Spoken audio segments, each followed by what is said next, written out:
And we're going. All right. Welcome to the fourth episode of the Q Line podcast and the start of a new little series I'm going to be calling Yay or Nay. You could probably assume from the title, it's going to be taking a specific ride from whatever park, Disney, Universal, Six Flags, maybe down the line, whatever, and ranking it in different ways, ending up in a answer of yay or nay. Now, it's not as simple as is it good or bad, but that's kind of the answer we're going for. Is it gonna land in yay or nay? And in terms of theme park podcasts, I know if anyone ends up there, it kind of seems like I'm copying the world class thing that FYA does, but I promise I'm not. I mean, it's not, easy to have another system that's not the same kind of thing. But I wanted my own way to be able to rank these rides, because that's kind of what I wanted to do in this show too, is talk about my personal takes, but also rank, well, I guess it'd still be personal ranking these rides, but talking about stuff in general, and then also being able to discuss these rides. So you could call it a kind of clone, but I promise it's not trying to be. But let's just jump right in. The way I'm going to be doing this is in a sort of World Series or championship way, where I have 7 different categories, and we'll go through all of them no matter what. So, a ride can't win in 4, but it's basically, best of 4 or best of 7, but really just first of 4. But like I just said, it's not like if we get to the first 4 and a ride wins, it's just we don't talk about the rest. Again, if it wasn't clear, there's not going to be 2 rides talked about in any episode. Well, maybe if that becomes a thing, but that's not what I'm planning for. It's going to be just one ride going through all the categories, and then whichever has the most, whichever category, or if the ride has more yays in the categories or more nays, it becomes yay or nay. I think this is pretty easy to digest, but I just want to make sure I'm making myself clear. I know you could tell by the thumbnail and the title, but if it wasn't clear, today we're going to be talking about Spaceship Earth at Epcot in Orlando, Florida, the Disney park.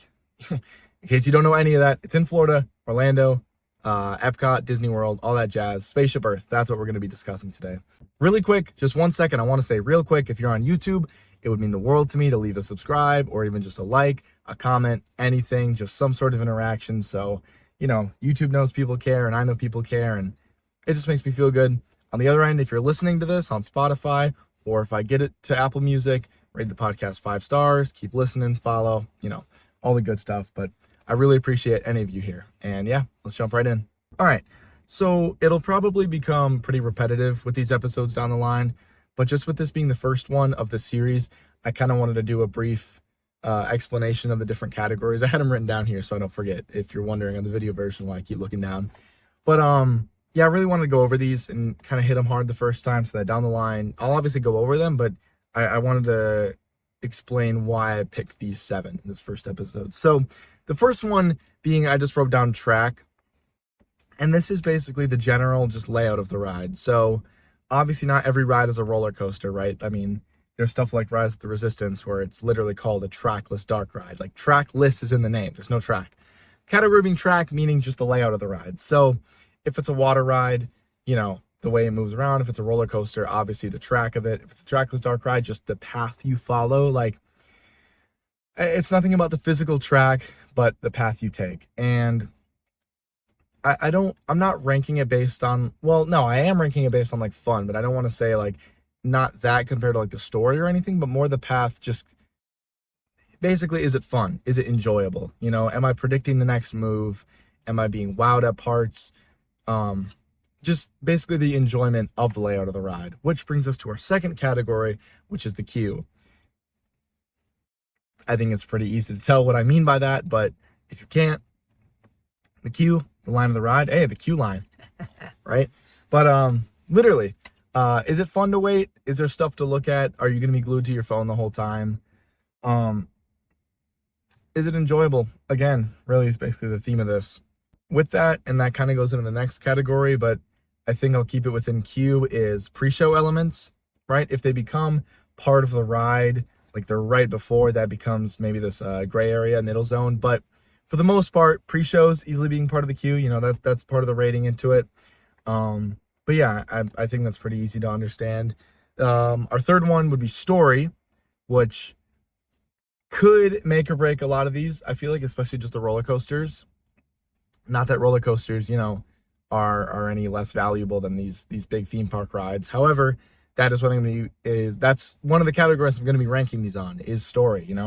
Is it A, digestible? Like, did I actually understand what I was being put through? And B, was it good? Like, did it make sense? Obviously, there's only so much you can do in terms of a story and like a ride or a roller coaster. At the end of the day, you're there to ride the ride. However, I think there's a level to where you can still have a realistic, enjoyable story. Which brings us to our next category, and that's going to be sets/effects. So this is basically the other half to the first category being track, where it's like that's all about just your path, and then this sets or effects is going to be everything around you, right? So if it's indoor, all the props you see, or if it's I guess if it's pitch black, there's nothing. I don't know. We'll see what happens. But buildings. This would include animatronics, of course. It's just everything you see. The world building, kind of the immersion.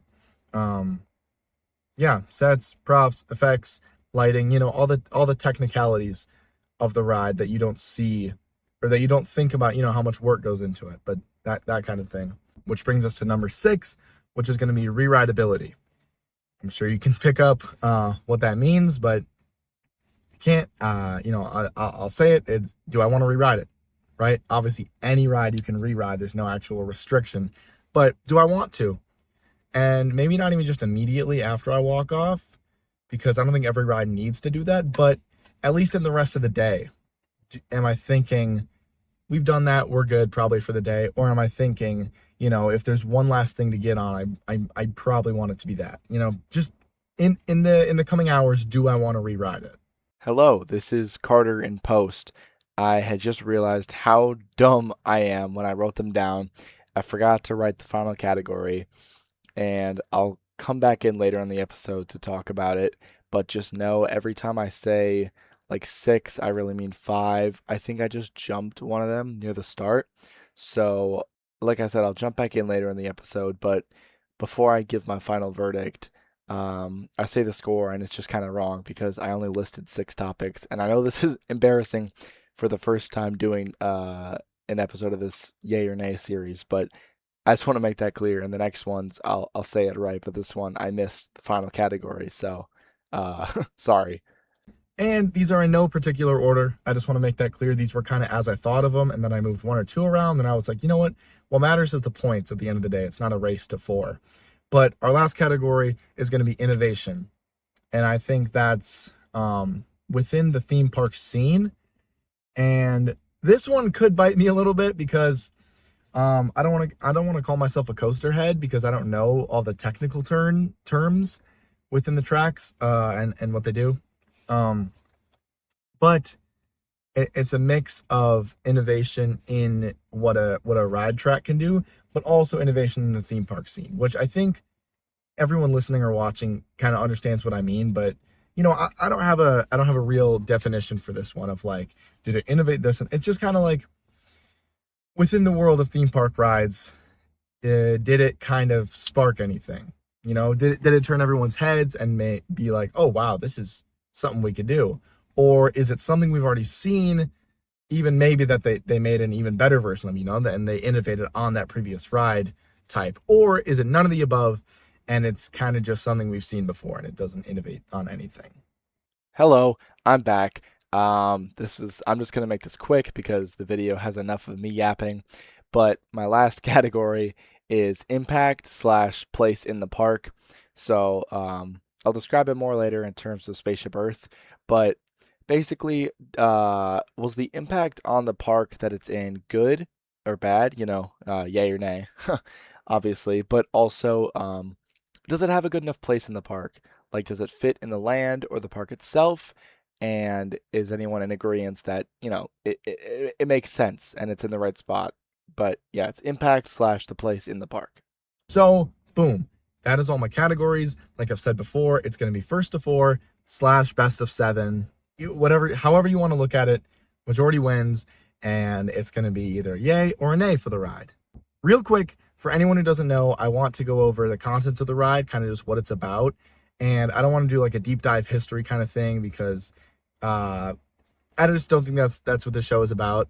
I think that's obviously important just in general, but um, I kind of just want to talk about what I know so that if anything is taken out of context or my rating is unfair, then it's like, oh, well, that's because, his dumbass didn't look it up.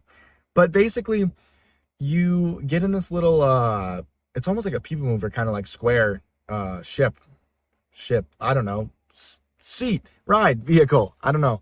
And you go through the history of basically like communication on Earth. So from like, it's almost like a carousel of progress kind of thing, but more, it's not following one family.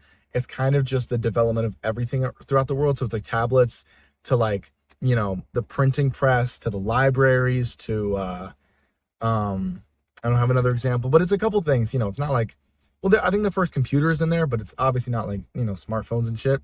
But it's this history of communication in the world.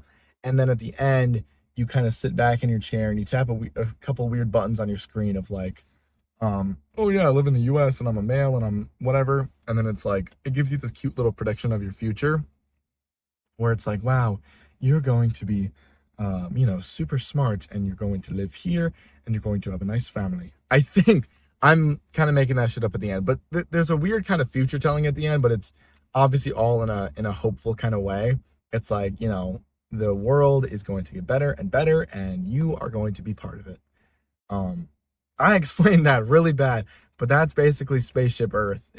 I would call it a history of communications in the world. So with all that out of the way, I think it's finally time to start talking about this ride, Spaceship Earth, right? So just real quick before I get into the categories, I just want to talk about my own experience with it. I don't know really like the first I guess I know the last time I rode it, but I don't know like my real introduction to this because I was probably like 4 or 5 years old. As with a lot of these rides, but I do remember never not liking it because at least previously, like I know recently they've got some newer stuff, but previously in the Epcot days, there just wasn't a lot at that park ride wise, and I'm not dissing on it in any way, but I feel like it was definitely more of first of all a weird like vision of tomorrow in the city, with Walt Disney and shit. But more importantly, for the kids, Epcot really wasn't all that. And I'm not saying there was nothing, because obviously there was. It was a park. But that was always kind of the one, at least I viewed as maybe more for the adults, or at least for a, not a 5-year-old. But all that being said, that's why I remember this kind of vividly. I guess I can't even say vividly. I remember it pretty well, because it was one that I was like, oh, wow, there's not a lot to do in Epcot. However, there's the big globe of Spaceship Earth, right? So I've always liked it. I've always liked what they were trying to convey in that. And I think I can talk a little more about its specific parts within these categories. I don't want to jump the gun. But yeah, definitely safe to say I was always a fan of this one. And it's really grown on me. Like, I know I just said I liked it in the past, but especially my recent visit to Epcot, which I think was last February, or February of 2025. I went there and riding it is just like, this is really kind of that old Disney speaking. Like, I don't think Disney these days would make a ride like that. Not that they're against anything that ride promotes, but I don't know. It's such an old world thing. Not old world, but I don't know. It just feels like a very, very, I don't know the word for it, but you know what I'm trying to get at. That older Disney kind of like view on the world. And I really like it. And it's kind of almost nostalgic sitting back on it, even though obviously that's the whole point of the ride, is to go through time or whatever. But yeah, it's nice to ride something like that and be like, wow, I don't think Disney today would just make something like this. So I'm really glad it still has its presence in the park. So that all brings us to the first category, which is track. Now, before I give my clear answer, obviously I'm going to talk a little bit about each of these, but this one is a little bit of a toughie because I feel like it almost breaks into the category of innovation, and I don't want to already talk about that. But I think what they did with the track here is pretty cool. Now, I don't have the blueprints. I don't know if those are even available to the public, probably 'cause it's been decades, but I don't know what this really looks like, lights on and everything, but what I know is that it fits in that giant freaking golf ball. So that's pretty cool, right? I mean, I don't know how much you do in a space like that, especially not if you're going to do like a high-speed thriller kind of thing. You don't have room for that capacity-wise. It would get weird. So I think what they did with it was really cool, and I don't want to cheese it and just give it the yay because I really like it and it's just personal. But at the same time, I think it's fair to agree that what they did with it in the space they had is very unique.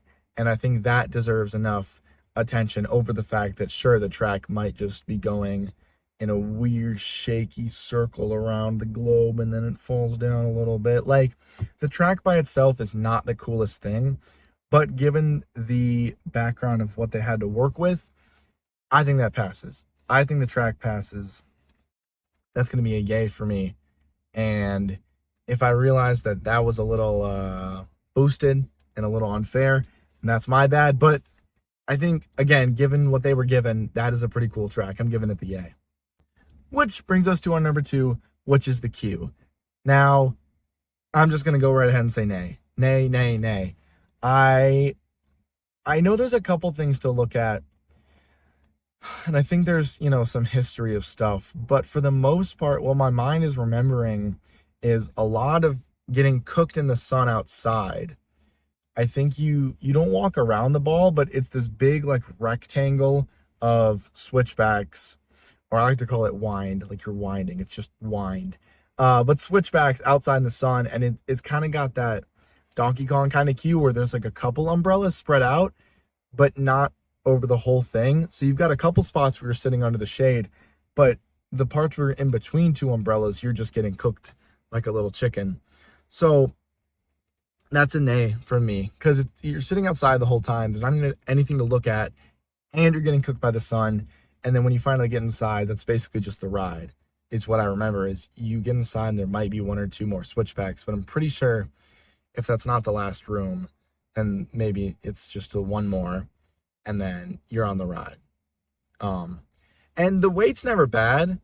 I guess that's not a part of this. I'm not saying the wait is long and you're always going to wait in the sun, but in terms of, if this was a full queue and you had to wait like an hour, it would be a pretty bad hour. At least an hour you would be on your phone a lot. So that's going to be a nay.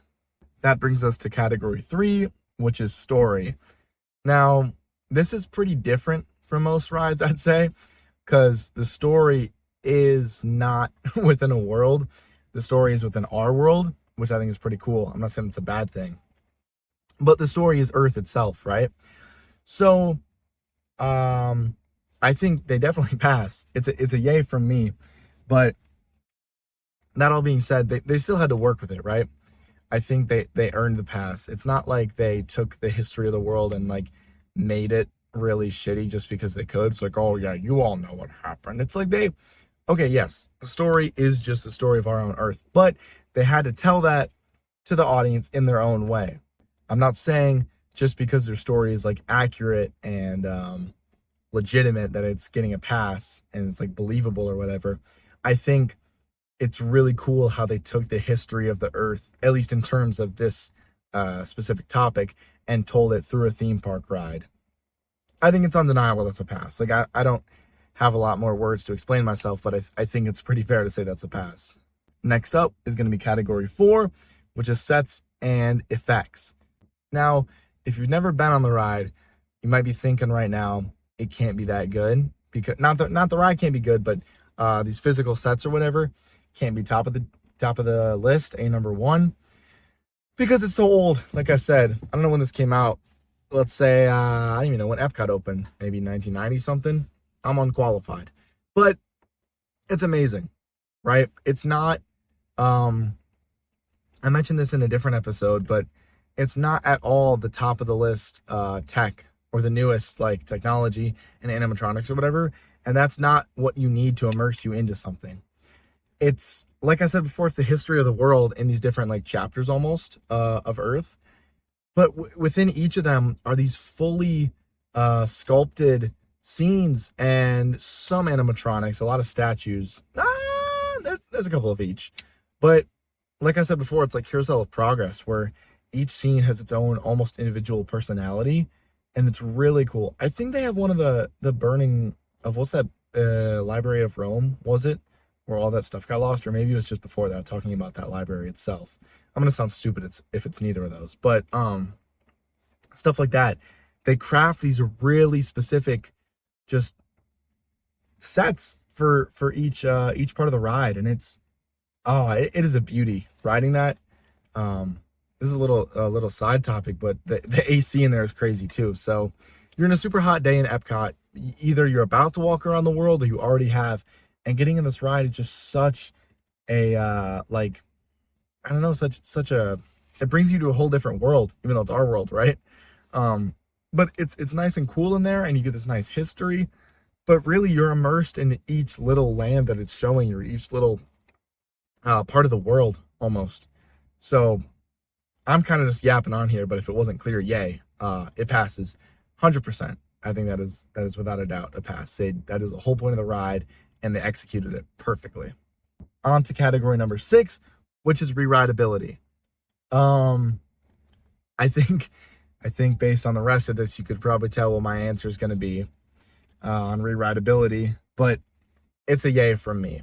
Now, I want to be clear in really what I said earlier. I would not want to re-ride this right after, because I think that's how some people would take re-rideability, is how likely are you to get off and say, let's do that again? Because you take something obviously like Velocicoaster, Hagrid, or Cosmic Rewind, where you would get off and instantly be like, if the wait's not bad, we're doing it again.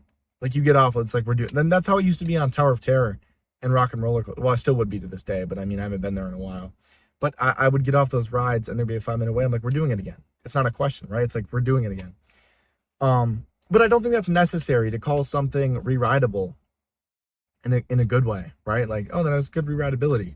I don't think it needs to be immediate. That's like top of the tier, like top tier, not top of the tier, but that's top tier, like re-rideability. Like, you get off and you want to get right back on it, and there's nothing wrong with that. That's great for those rides, but I don't think that needs to be the case for calling a ride good or a yay in my case.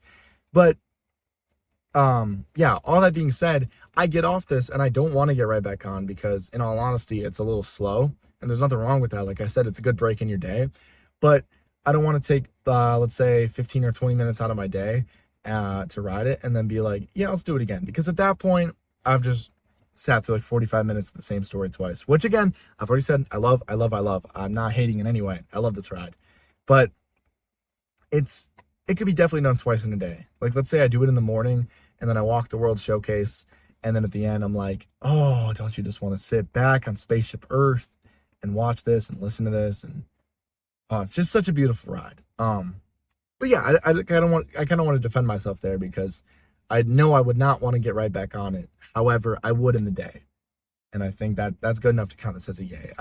That's my qualification.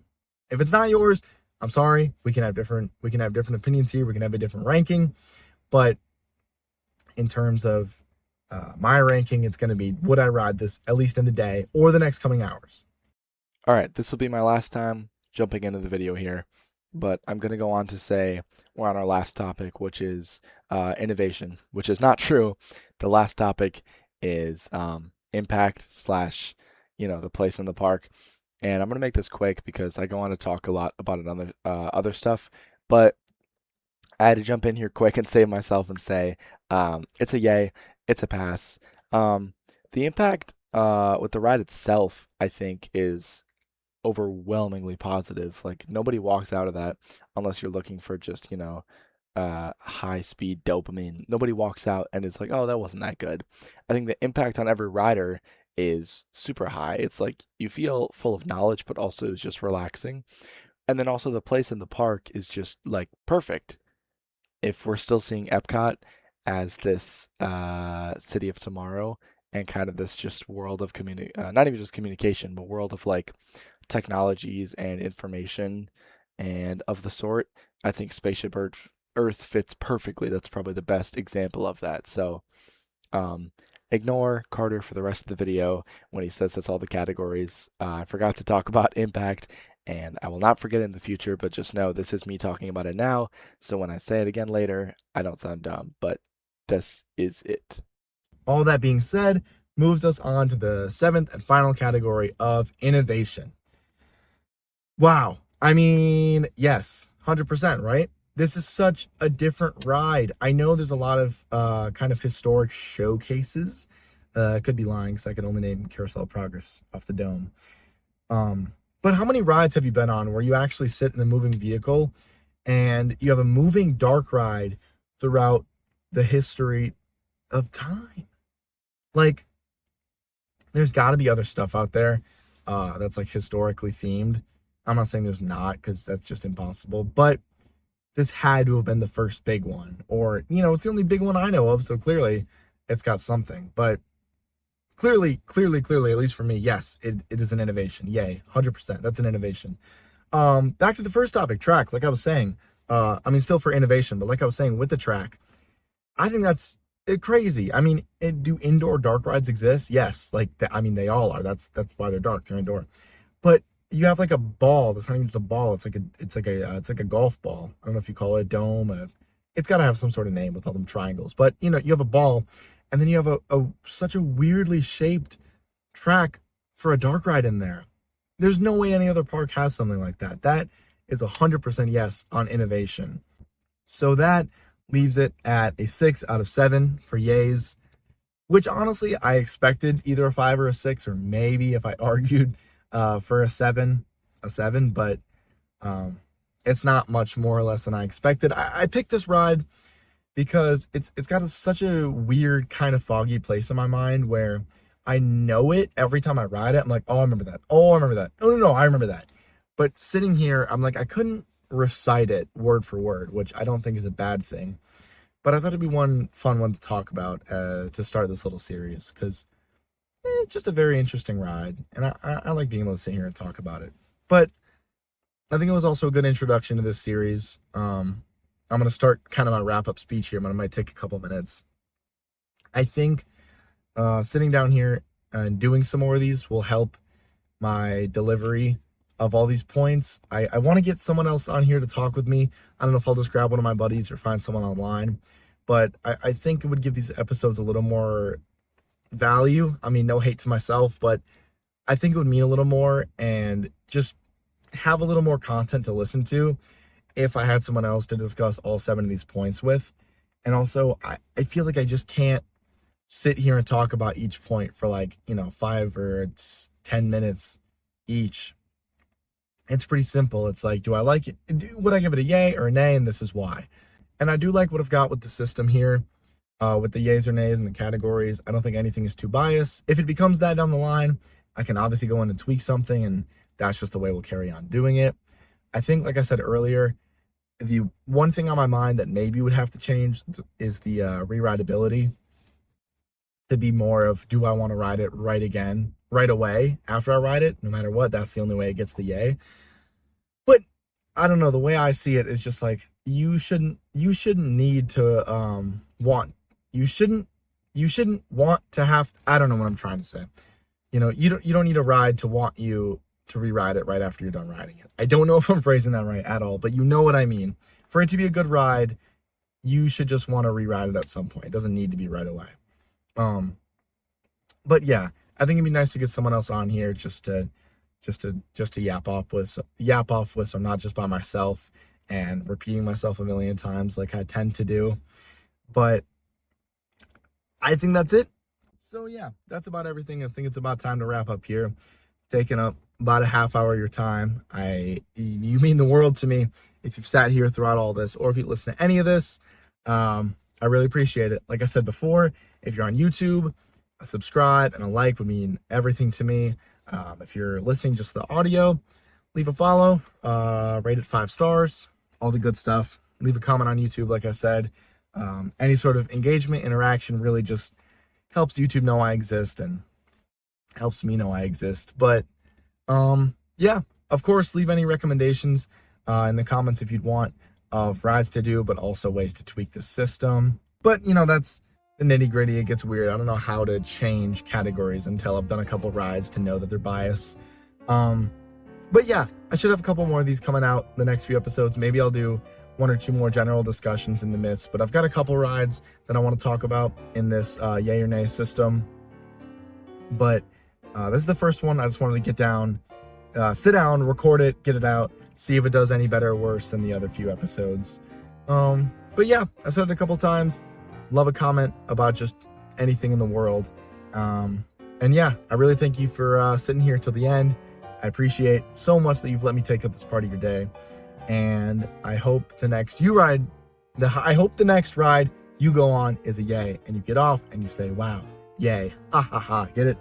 But that's it for me. Thank you so much for watching, and yeah, have a good one. Thank you.